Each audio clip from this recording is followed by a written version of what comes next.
Di sebuah desa terpencil yang masih syarat dengan cerita mistis dan kearifan lokal, nama Siti Nurbaya kembali menggema. Ia bukan sekadar sosok perempuan dalam kisah klasik, tetapi dalam cerita rakyat yang berkembang di tanah Jawa ini, Siti digambarkan sebagai seorang wanita berparas cantik namun juga memiliki kemampuan supranatural yang diwarisi dari leluhurnya. Ia dikenal menguasai sebuah ilmu langka bernama Ajian Lampah Lumpuh, ajian yang mampu membuat musuh kehilangan kekuatan, tak berdaya seketika, bahkan lumpuh tanpa disentuh. Siti Nurbaya sejak kecil memang ditempa oleh kehidupan yang keras. Ayahnya seorang pendekar tua yang mati dibunuh oleh orang-orang tamak yang mengincar ilmu pusaka keluarganya, sementara ibunya meninggal karena sakit. Kesendirian membuat Siti tumbuh menjadi pribadi yang tegar, penuh amarah, namun tetap lembut kepada orang kecil yang selalu ia lindungi. Namun di sisi lain, muncul seorang lelaki bernama Rawing Debus, seorang pendekar jalanan yang terkenal kejam dan tak terkalahkan karena menguasai ajian Brajasewu. Ajian ini konon mampu membuat tubuhnya kebal terhadap senjata tajam maupun pukulan. Rawing Debus hidup sebagai preman sakti yang selalu menindas rakyat kecil demi kepuasan dirinya. Orang-orang desa sering diperas, dipaksa membayar upeti, bahkan tidak jarang ada yang disiksa hingga kehilangan nyawa. Sosoknya begitu ditakuti, dan namanya menjadi momok menyeramkan di setiap sudut kampung. Pertemuan takdir antara Siti Nurbaya dan Rawing Debus bermula ketika Rawing mencoba menguasai tanah warisan leluhur Siti. Malam itu, ia datang bersama para pengikutnya untuk merampas sawah dan rumah peninggalan keluarga Siti. Namun Siti yang tak gentar berdiri di depan pintu rumahnya, menantang Rawing yang besar, bertubuh kekar, dengan mata merah menyala. "Kalau kau ingin tanah ini, kau harus melewati aku dulu, Rawing," ucap Siti dengan suara lantang. Para warga desa yang diam-diam mengintip dari kejauhan menahan napas, karena mereka tahu sekali sifat bengis Rawing. Rawing tersenyum sinis, suaranya bergema penuh kesombongan. "Perempuan lemah seperti kau? Berani menantangku? Jangan kau kira ajian warisanmu bisa menandingi Brajasewu yang aku kuasai. Banyak pendekar sudah roboh di tanganku." Ancaman itu membuat sebagian warga semakin gentar, tapi Siti tetap berdiri tegap, dengan tatapan yang membara. "Aku tidak takut, Rawing. Ilmu boleh sakti, tapi niatmu yang kotor akan menjadi kelemahanmu." Tanpa banyak bicara lagi, Rawing menghunus goloknya dan berlari menyerang. Saat itu juga Siti merapal doa, tubuhnya dikelilingi hawa dingin, dan dengan sebuah gerakan tangan sederhana, Rawing tiba-tiba merasa kedua kakinya berat, tubuhnya melemah, seperti lumpuh. Ia terhuyung, kaget dengan apa yang terjadi. "Apa ini? Mustahil, tubuhku terasa berat," teriaknya.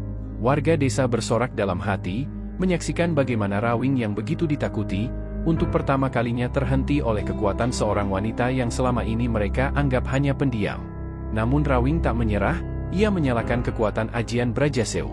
Tubuhnya mulai bersinar merah, goloknya tak mempan ditembus cahaya bulan, dan kekebalan tubuhnya kembali membuatnya bangkit. Pertarungan malam itu bukan lagi sekadar duel ilmu, tapi juga pertarungan harga diri, antara kebaikan yang diperjuangkan oleh Siti Nurbaya dengan kesombongan serta keangkaramurkaan Rawing Debus. Suara benturan energi gaib terdengar seperti gelegar petir, membuat tanah bergetar, pohon bergoyang, dan warga desa menutup telinga karena ketakutan. Semua mata tertuju pada duel yang akan menentukan nasib desa mereka. Suasana desa yang tadinya sunyi berubah menjadi mencekam ketika kabar tersebar bahwa Rawing, lelaki bertubuh kekar dengan mata liar penuh dendam, telah menantang Siti Nurbaya secara terbuka. Orang-orang berbisik takut, mereka tahu Rawing bukan sembarang manusia. Konon ia menguasai ajian Brajasewu, sebuah ilmu kebal tingkat tinggi yang membuat tubuhnya tahan bacokan, tahan tusukan, bahkan bisa menahan hantaman benda keras tanpa rasa sakit sedikit pun. Rawing adalah jawara dari daerah seberang yang terkenal karena pertarungannya yang kejam dan selalu meninggalkan korban. Tidak ada satupun orang yang berani menantangnya, karena sekali bergerak, tubuh lawannya bisa hancur. Namun, kini ia datang membawa dendam pribadi terhadap Siti Nurbaya. "Kalau kau memang hebat, tunjukkan ilmumu. Jangan hanya bersembunyi di balik nama besar Lampah Lumpuh," teriak Rawing di alun-alun desa dengan suara menggelegar. Orang-orang segera berkumpul, jantung mereka berdegup cepat. Mereka tahu apa yang akan terjadi tidak sekadar pertarungan biasa, melainkan benturan dua kekuatan besar. Siti Nurbaya melangkah keluar dari rumahnya dengan wajah tenang meski hatinya tahu betapa berbahayanya lawan yang kini menunggunya. Gaun sederhana membalut tubuhnya, namun sorot matanya tajam seperti pedang. Ia tahu Rawing bukan musuh biasa, melainkan lawan yang bisa mencelakakan banyak orang bila tidak segera dihentikan.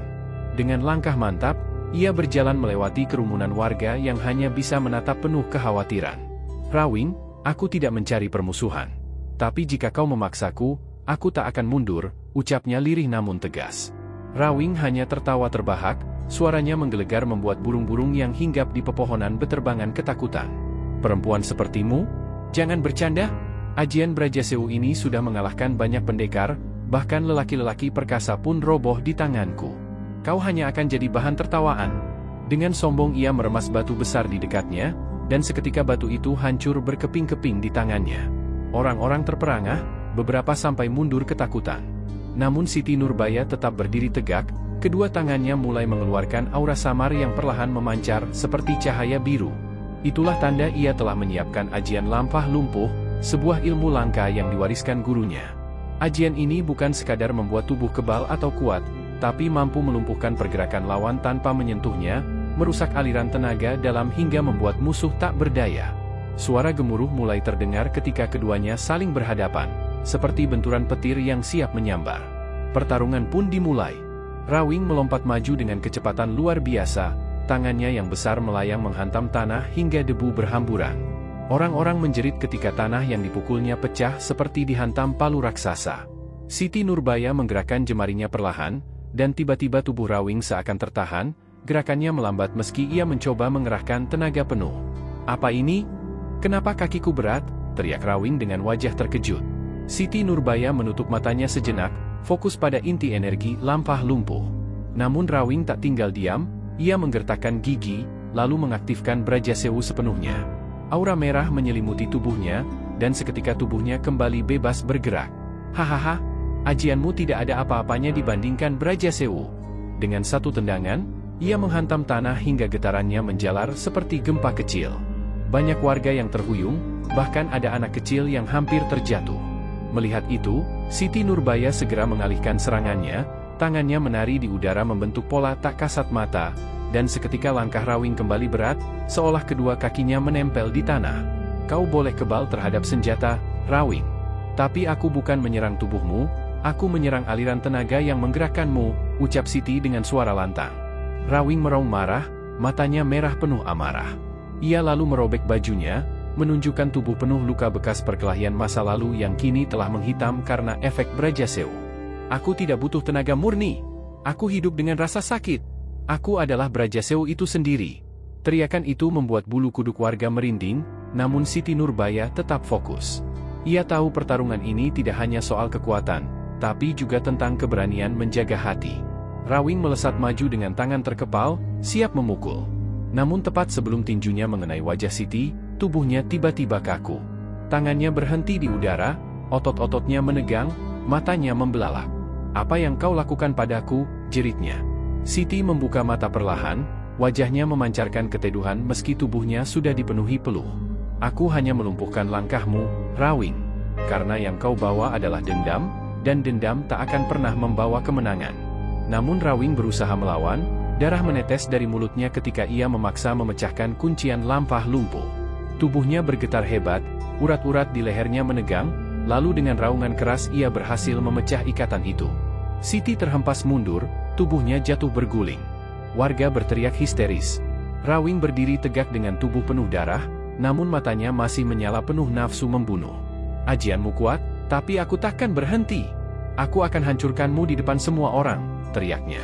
Siti bangkit dengan tertatih, matanya berkaca-kaca. Ia tahu jika terus begini, nyawanya bisa terancam. Tapi ia juga tahu, mundur berarti membiarkan Rawing semakin menjadi-jadi. Dalam hatinya ia berdoa, semoga ia diberikan kekuatan terakhir untuk menundukkan lawan yang begitu keras kepala ini. Langit mendung, angin kencang berhembus, seolah alam ikut menyaksikan pertarungan dua kekuatan besar yang akan menentukan nasib desa. Warga menahan napas, menunggu siapa yang akan berdiri terakhir di arena. Pertarungan baru saja dimulai, dan taruhannya bukan hanya nyawa Siti, tapi juga ketenangan seluruh desa. Langkah kaki Rawing menggema di pelataran balai desa yang telah menjadi arena pertarungan mereka. Warga berkerumun dengan wajah tegang, sebagian besar masih memendam trauma karena teror Rawing selama ini. Angin malam berhembus kencang membawa hawa dingin yang mencengkeram, namun bukan itu yang membuat tubuh mereka bergetar, melainkan pertarungan yang akan terjadi. Di seberang, Siti Nurbaya berdiri tegak, sorot matanya tak lagi ragu, seolah api tekad membakar habis ketakutan yang pernah menghantuinya. Ia tahu, inilah saat penentuan, apakah kegelapan akan terus berkuasa atau cahaya keberanian akan memenangkan segalanya. Rawing tersenyum sinis, wajahnya penuh arogansi. "Siti, aku sudah mendengar banyak tentangmu. Katanya kau menguasai ajian lampah lumpuh. Tapi jangan lupa, aku Rawing Debus, pemilik ajian Brajasewu yang tak bisa ditaklukkan." Suaranya menggema, menusuk telinga siapapun yang mendengarnya. Namun Siti Nurbaya tak bergeming.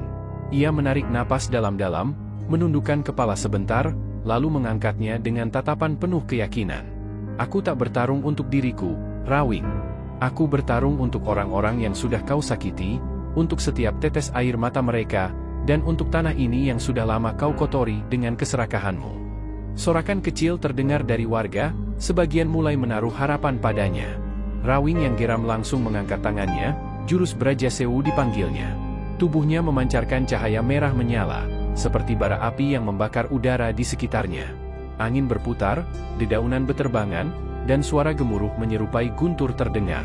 Beberapa orang mundur ketakutan, bahkan ada yang langsung sujud berdoa. Tapi Siti tetap berdiri, tubuhnya bergetar bukan karena takut, melainkan karena energi luar biasa yang mulai ia bangkitkan dari dalam dirinya. Dengan tenang, Siti menjejakkan kaki ke tanah. "Ajian lampah lumpuh," serunya lantang. Seketika cahaya biru keperakan melingkupi tubuhnya, berputar membentuk pusaran yang indah namun mengerikan. Aura itu membuat Rawing mundur selangkah tanpa sadar, dadanya terasa terhimpit. "Ini, apa yang kau lakukan?" geram Rawing sambil mencoba menahan tekanan energi tersebut. Namun semakin lama ia menahan, semakin berat tubuhnya terasa, seperti rantai tak kasat mata mengikat kaki dan tangannya. Pertarungan pun pecah. Rawing melesat dengan jurus Brajasewu, tubuhnya seperti kilatan petir merah yang berusaha menembus pertahanan Siti. Namun setiap serangan yang ia lancarkan seperti menabrak dinding tak terlihat.